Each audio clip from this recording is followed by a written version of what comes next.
Fala galera, tá começando mais um episódio do Vivendo em Missão, um podcast sobre teologia, missões, bate-papo e muito mais. Hoje estamos aqui com o professor Rafael. O professor Rafael deu aula pra gente de inglês ao longo de todo esse ano e também uma matéria de tecnologia na missão.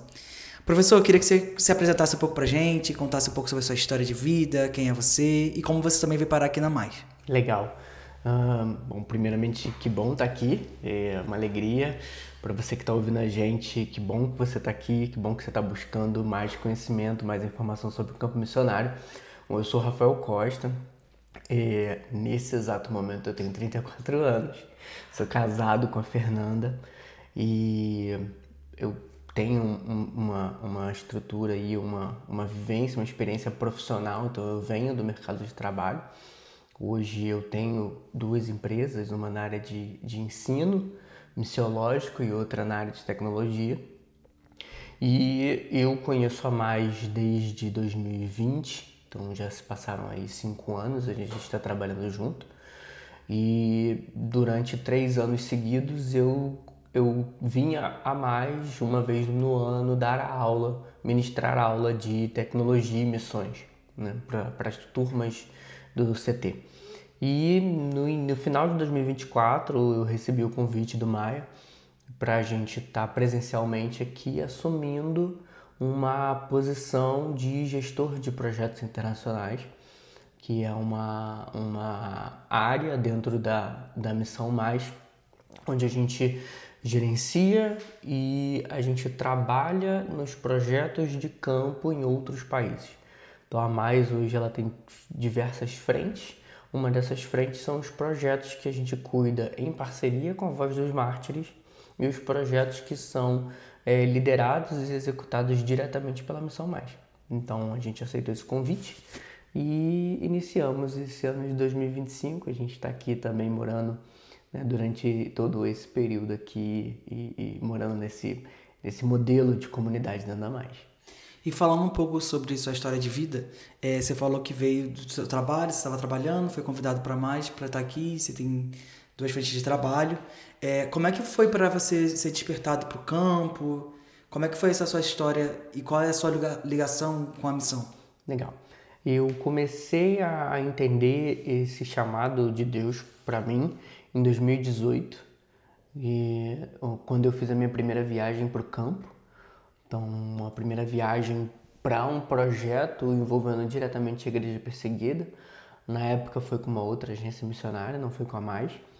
E a partir dali, eu e a minha esposa começamos a entender isso, partiu dela, Deus usou a vida dela para despertar isso em mim.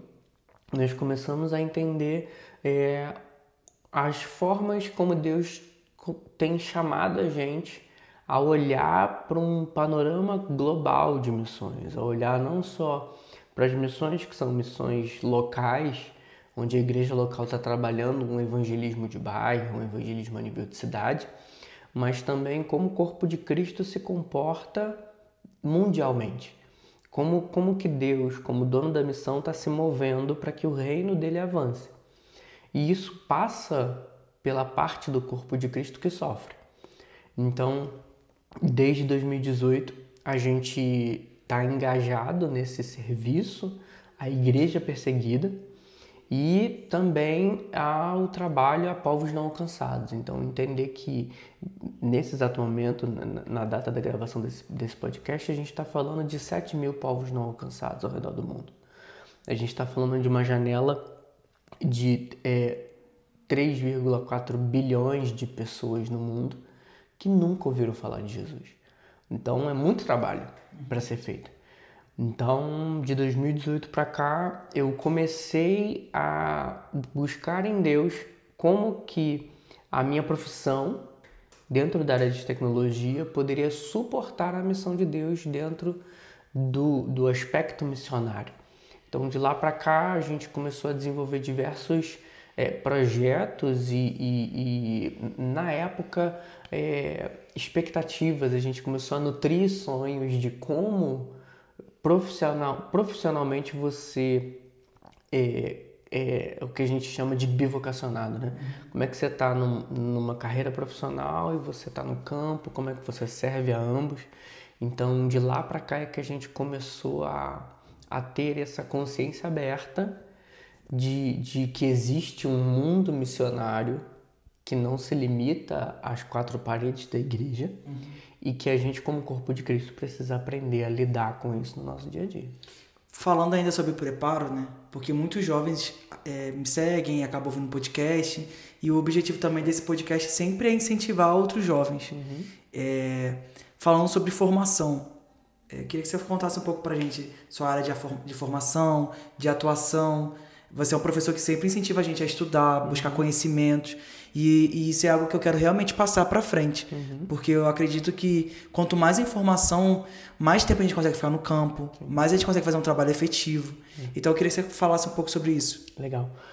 Profissionalmente falando, eu tenho 2 graduações, então eu tenho uma graduação em análise e desenvolvimento de sistemas, uma segunda graduação em gestão de tecnologia, eu sou pós-graduado em segurança da informação, que é a minha área profissional hoje, a minha especialidade é segurança de dados. E nesse momento eu sou mestrando em missiologia, então eu estou entregando agora a dissertação do meu mestrado, já preparando para o doutorado no ano que vem. Então, o preparo é extremamente importante. Tem uma frase da doutora Nancy, ela é coordenadora regional do Perspectivas em Brasília, que ela diz que se você tem um ministério, se você está se preparando para um ministério de 5 anos no campo, passe 3 anos se preparando. Por quê? Porque o preparo bem feito, um bom preparo, um bom tempo investido em se preparar, em se capacitar para o campo, vai aumentar o seu resultado no campo. Ah, Rafael, mas será que eu não preciso de mais tempo no campo para produzir? Não necessariamente. Tem gente que está há 10, 15, 20 anos no campo e não está produzindo o que é o esperado de ser produzido, justamente porque foi para o campo despreparado, foi para o campo na empolgação, foi para o campo esperando diversas outras coisas, e quando se depara com a realidade do campo, percebe-se que é infinitamente mais complexo, principalmente quando a gente está falando de um campo transcultural, onde a gente tem um choque de realidade entre culturas, entre idiomas, entre formas de ver o mundo. Então, um conselho principal para quem quer ir para o campo, não só o campo transcultural, mas quer ser um obreiro excelente em tudo que faz, é se preparar. Porque a gente não pode esperar que a nossa vida ministerial ela vai se desenrolar no improviso. Não, quando a gente chegar lá, a gente vê. Não, quando a gente chegar lá, Deus vai mover, as coisas vão acontecer porque é assim que Deus quer. Não é desse Deus que a gente está falando, de um Deus completamente diferente, um Deus que a gente cria na nossa cabeça. Deus, em toda a sua palavra, de Gênesis a Apocalipse, nós vemos um Deus extremamente focado e que trabalha, como Jesus fala, meu Pai trabalha até hoje, um Deus extremamente focado na realização da sua missão. Ele vai nos usar, ele chama e capacita durante a missão, sem dúvida nenhuma. Nós temos diversos exemplos bíblicos sobre isso, mas também nós temos diversos outros exemplos bíblicos onde pessoas com maior nível de preparo chegaram mais longe. Então, o Provérbios vai nos dizer que o homem especialista na sua obra vai estar diante de reis. E aí não é uma questão de nível social, é uma questão de qual é o impacto que você quer gerar no campo. Se você quer gerar um impacto, se você quer ser alguém que, como Paulo fala lá em 1 Coríntios, que a sua obra seja provada pelo fogo e ela permaneça, você precisa preparar antes, né? Obviamente, tem muita coisa que são preparos culturais que você só vai ter quando chegar no campo, com certeza. Mas inteligência cultural, idioma, entendimento de panorama global, geografia missionária, são coisas que a gente precisa ter pré-campo, porque senão a gente se perde. Então, quando eu olho para minha trajetória, eu entendi que por estar há 15 anos dentro do ambiente de tecnologia, num mercado global, Deus me deu a oportunidade de, no Brasil, trabalhar para empresas fora do Brasil. Eu pude desenvolver muito meu inglês, que foi uma das matérias que eu lecionei aqui no CT esse ano. E eu falei isso em aula. O inglês, ele torna o mundo um lugar menor. Então, obviamente, isso vai depender de chamado para chamado, se Deus está te chamando para a Alemanha, se Deus está te chamando para a França, se Deus está te chamando para a Ásia, onde o teu público, o povo que você vai alcançar não necessariamente fala o inglês, mas a sua trajetória passa pelo inglês, por exemplo, né? E quem aprende uma língua, ele está mais capacitado ainda e com conexões neurais prontas para aprender outros idiomas. Então, dentro dessa trajetória de aprender um idioma, de estar exposto a outras culturas e olhar para o que Deus está fazendo na minha vida dentro dessa trajetória, foi o que me fez ir caminhando passo a passo. Porque assim, Gabriel, às vezes a gente pensa assim, eu penso, e já pensei muito assim, e às vezes eu ainda me pego pensando, cara, eu devia estar fazendo mais, eu devia estar mais longe, eu já devia estar em tal nível, eu já devia estar... Não é sobre onde você já devia estar, onde você acredita que deveria estar, né? É sobre quais são os passos e os caminhos que Deus está te conduzindo. Obviamente, se você deixou de estudar quando deveria, se você deixou de fazer quando devia estar fazendo, obviamente, você vai trilhar um caminho de volta muito maior. Agora, se você está na sua juventude, você está aí com seus 16, 17, 18 anos, talvez menos ainda. Eu lembro que eu comecei a servir na igreja muito novo, com 13, 14 anos eu já estava servindo como obreiro na igreja. E isso foi muito bom para mim. Por quê? Porque eu comecei a entender cedo questões de honra, de obediência, de você colhe aquilo que você planta. Então, a maturidade, ela vem do serviço. Ela vem de você cada vez mais entender como Deus está querendo te usar. Isso passa por relacionamento com Deus. Isso passa por tempo investido na presença do Senhor. Isso passa por aprender a estudar a Bíblia. Porque às vezes a gente se acostuma com uma palavra, a palavra vem do altar. Tudo que eu preciso vem do altar. Não é sobre isso. O altar, o pastor, ele é um auxílio, ele é um suporte nosso. Talvez eu esteja até fugindo um pouco aqui, abrindo muito o leque, mas falando de preparo, nós precisamos aprender a ouvir Deus falar através da sua palavra. Isso só vai acontecer quando a gente abrir a nossa Bíblia no nosso quarto, no nosso secreto, e a gente se esforçar em aprender sobre ele. Porque Paulo vai falar lá em Efésios 4 que o corpo de Cristo ele é edificado através do conhecimento profundo de Deus.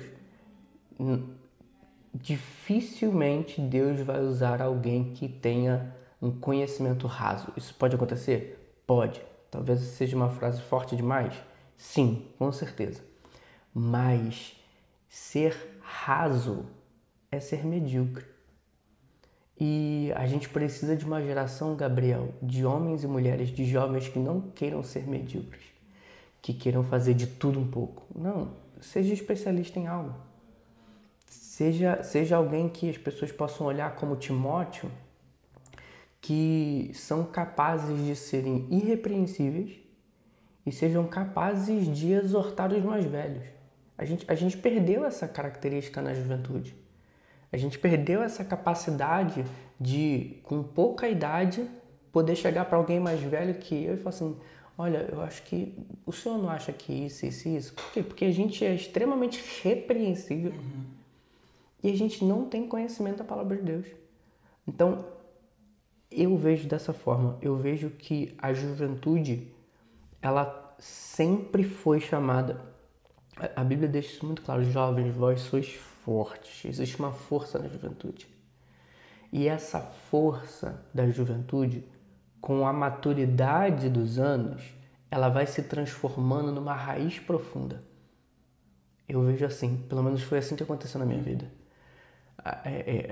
Obviamente, tem muita coisa da minha juventude e adolescência que eu me arrependo de coisas que eu falei, não devia ter falado, e coisas de imaturidades. Entretanto, a força que Deus nos dá na juventude nos capacita a ter raízes mais profundas, sabe? Você vê uma geração de homens e mulheres que deveriam ser maduros e não são. Por quê? Porque tem raízes muito rasas. Como é que a gente vai enfrentar desafios de um mundo globalizado, onde a gente tem milhões, bilhões de pessoas sem ouvir a Cristo, milhões de pessoas sofrendo perseguição, e a gente está preocupado em comprar um iPhone novo? A gente está preocupado em ter mais seguidor no Instagram, a gente está... Não. Se esmerem em ser irrepreensível. Isso é preparo. Isso é preparo. Passa por idioma, passa por inteligência cultural, passa por entender o que está acontecendo no mundo e não só na nossa bolha. E passa por profundidade. A nossa juventude, a juventude, essa geração que está vindo, ela precisa de profundidade. Falando ainda sobre o preparo um pouco, né? Você é casado, teve sua profissão, tem a sua profissão. Como foi para você? Não sei como que foi esse processo, né? De talvez se desvincular daquilo que você já tinha da sua vida para estar aqui hoje, de frente para a coordenação internacional de projetos da Mais. Porque isso foi até um assunto que eu conversei com o pastor Maia. Sendo homem, como está sendo difícil encontrar outros homens no campo também. E eu queria que você falasse um pouco sobre isso. Sim, hoje, estatisticamente, o campo é formado por mulheres solteiras, né? Isso é um fato, uma estatística. Por quê? Porque aí existem N motivos, mas vou falar de mim, né? O homem saudável, ele entende o seu papel no lar. Ele é um sacerdote. Ele é aquele que vem para trazer provisão para o lar. Ele vem para trazer proteção, ele vem para trazer direção. A mulher, por sua vez, ela vem para trazer a multiplicação no lar, ela vem para trazer crescimento. Tudo que você entrega para uma mulher de Deus, uma esposa que formoseia o lar, ela multiplica. E isso é um fato, é bíblico. E quando a gente olha, muitas das vezes, e aí eu vou falar da minha geração, eu tenho homens que se perderam no trabalho, se perderam porque estão focados em subir na carreira, estão focados em ter uma estabilidade financeira, estão focados em N outros aspectos. E a gente se perde na correria da vida, né? É por isso que Paulo deixa tão claro que o soldado como é que é a palavra, Jesus? O soldado que ele se distrai com os assuntos e com os negócios do mundo, ele não é um soldado aprovado. Rafael, significa que eu não posso dar atenção ao meu trabalho? Não é sobre isso. É sobre entender que eu sou cristão dentro da igreja e no meu trabalho. Não existem dois tipos de Rafael, não existem dois perfis. Então, ser um homem, um marido que é profissional, que é empresário, que é casado e está no campo, não é simples. São muitos pratinhos para equilibrar. E é uma decisão que eu preciso tomar todo dia. Todo dia eu preciso decidir estar aqui. Todo dia eu preciso decidir dividir o meu tempo. E isso também requer preparo, requer planejamento. Eu preciso planejar o meu dia. Tem dia que eu falo assim, cara, não tô a fim de fazer nada. Ok, eu não tenho o luxo de simplesmente não fazer nada. Por quê? Porque eu entendi de Deus que eu era alguém que era chamado de forma bivocacional.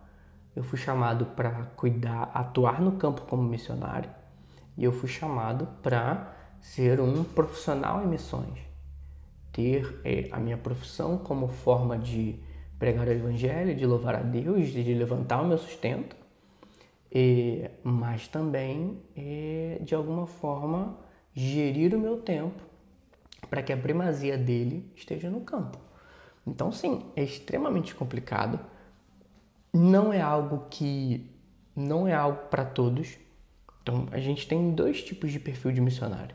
A gente tem um missionário que a natureza do trabalho dele requer 100%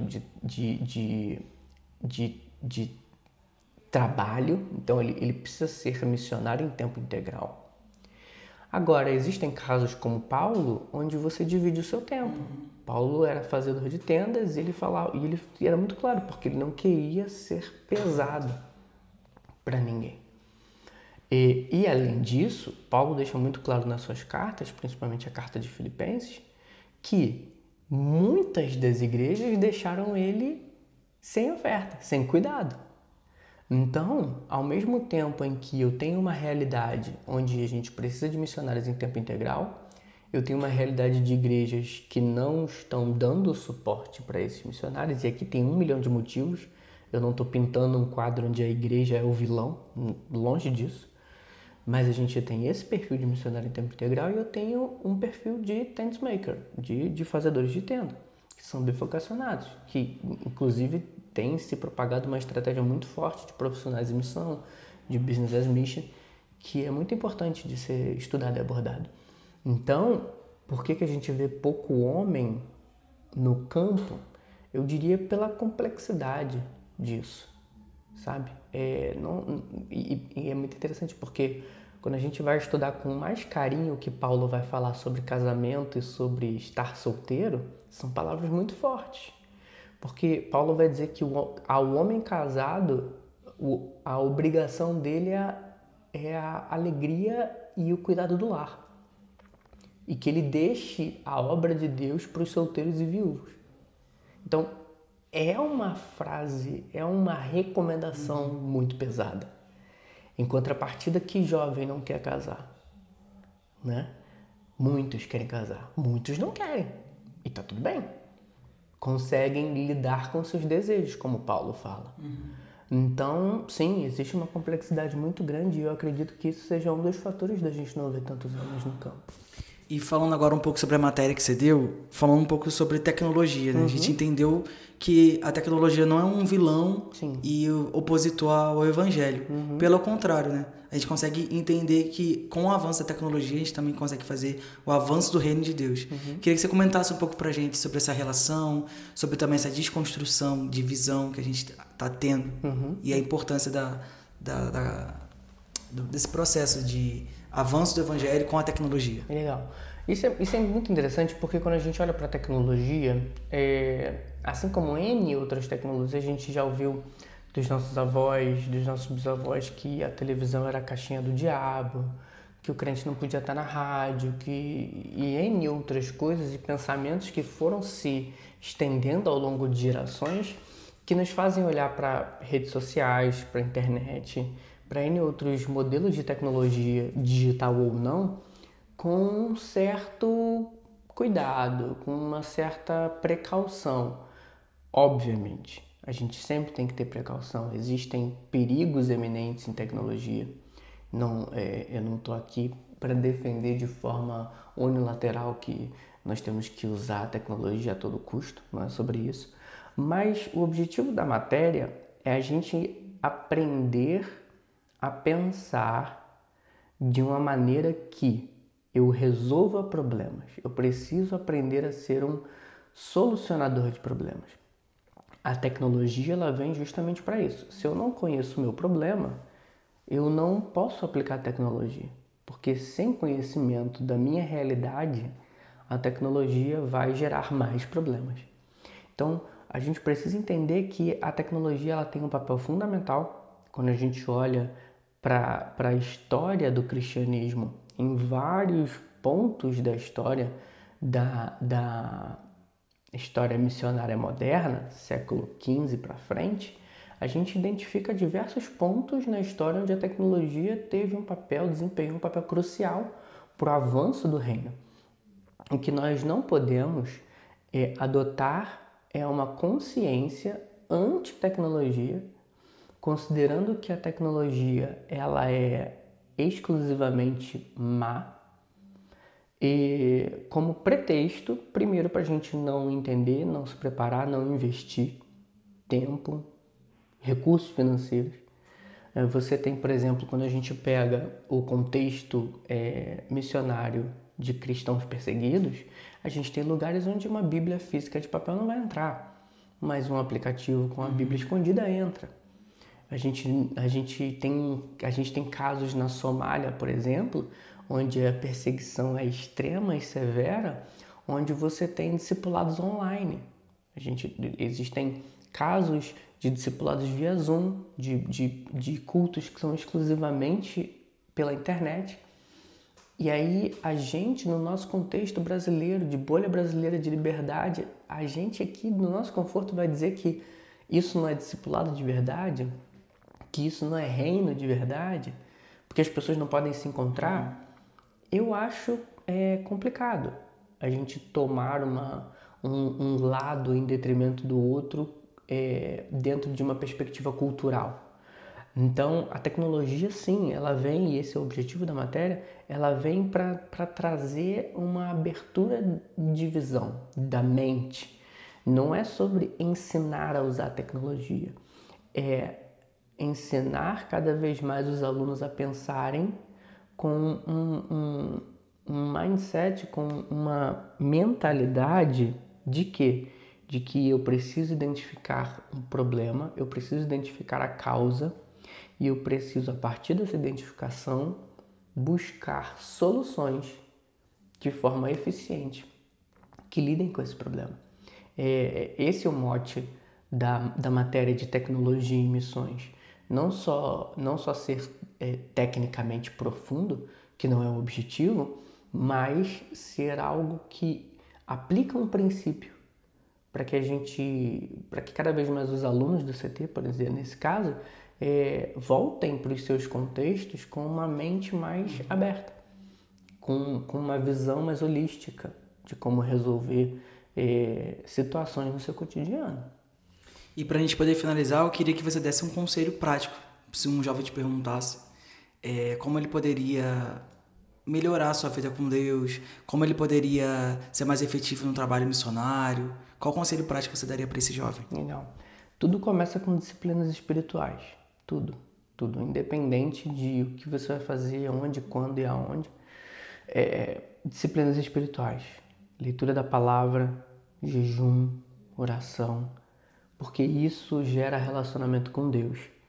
E aí eu tô desenvolvendo um trabalho sobre planejamento e execução. Até onde eu planejo e Deus dá um sim, ou eu planejo e Deus dá um não. Então, o jovem que quer ir para o campo, o jovem que quer se preparar, o jovem que quer ser eficiente de forma a participar da missão de Deus, primeiro de tudo ele tem que ter relacionamento com o dono da missão. Se ele não conhecer profundamente o dono da missão, esse jovem vai começar a fazer planos que não estão ligados ao movimento de Deus. E aí eu entro num estado de ativismo religioso, achando que estou fazendo a obra de Deus, mas na verdade eu estou executando os meus planos. Eu não entreguei o plano para Deus e Ele me retornou. Eu simplesmente defini um plano, tracei uma estratégia e fui. Então, disciplinas espirituais vão gerar relacionamento com Deus. A partir desse relacionamento com Deus eu me aprofundo na sua palavra e aí vão estudos teológicos, estudos missiológicos, são coisas diferentes. Estudar teologia, estudar missiologia são assuntos que se complementam, mas são distintos. E a partir daí a gente vai galgando novos entendimentos em Deus para entender aonde Deus está me chamando para atuar, como Deus está me chamando para atuar, quais são os dons e talentos que Deus tem me dado. Isso leva tempo, é normal, mas o tempo, essa jornada, ela tem que ser produtiva, porque senão daqui a 5 anos esse jovem vai olhar para trás e falar assim, cara, me perdi. Entrei num estágio, entrei numa faculdade, estou trabalhando, perdi o meu desejo missionário. E nada contra trabalhar, nada contra fazer faculdade, eu fiz isso tudo, mas eu sempre busquei colocar o reino de Deus em primeiro lugar. E eu vou dar um exemplo para eu encerrar isso aqui. A minha geração sempre se preocupou muito em estudar e conseguir um bom emprego. E eu vivi com jovens na igreja que faltavam à igreja para estudar porque tinham prova no dia seguinte. Eu passei pela mesma coisa, mas eu coloquei uma coisa para mim e para Deus. Eu nunca vou faltar um culto porque eu tenho prova no dia seguinte. Se eu não priorizei o meu tempo antes do culto para estudar, eu não vou despriorizar o culto por uma falta de organização minha. Mas isso é o meu pensamento. E eu entendo que isso é colocar o reino de Deus acima de todas as coisas. Então, é sobre isso, sabe? E, Rafa, você tem alguma coisa, curso, livro? Eu sei que você tem curso para sair. Conta um pouco aí pra gente. Legal, a gente está para lançar um curso em janeiro de 2026, dentro da escola Forja Missional. E a gente vai lançar a primeira fase de missiologia, né? De fundamentos da missiologia, onde a gente vem tratando sobre Missio Dei, sobre o papel da igreja na missão, sobre o meu e seu papel, sobre compreender missão no Antigo e no Novo Testamento, entendendo o panorama global de missões. Então essa primeira fase é uma fase onde a gente vai dar um banho de loja, né? Onde a gente vai dar os primeiros passos da missiologia para quem está interessado em entender mais sobre isso e entender, receber uma direção sobre campo missionário, né? De uma maneira mais prática, mais didática, mais simples, e em breve vai ter livro também. Então fala aí teu Instagram pro pessoal seguir e ficar por dentro de tudo. Legal, o Instagram é @Rafael com PH, Rafael Costa OFC, de oficial. Rafael Costa OFC, lá no Instagram, você pode se conectar e mandar uma mensagem lá no direct que a gente conversa. Então é isso, Rafael, muito obrigado pela oportunidade que está tendo aí de conversar com a gente um pouco. Eu espero que faça sentido no coração das pessoas. Bem. E muito obrigado por tudo aí. Eu que agradeço, Gabriel, que Deus te abençoe, você que está ouvindo a gente. Continue firme, que você possa cada vez mais ouvir o Espírito Santo falando com você e que você possa ter mais clareza do seu chamado. É isso, pessoal, e até o próximo episódio.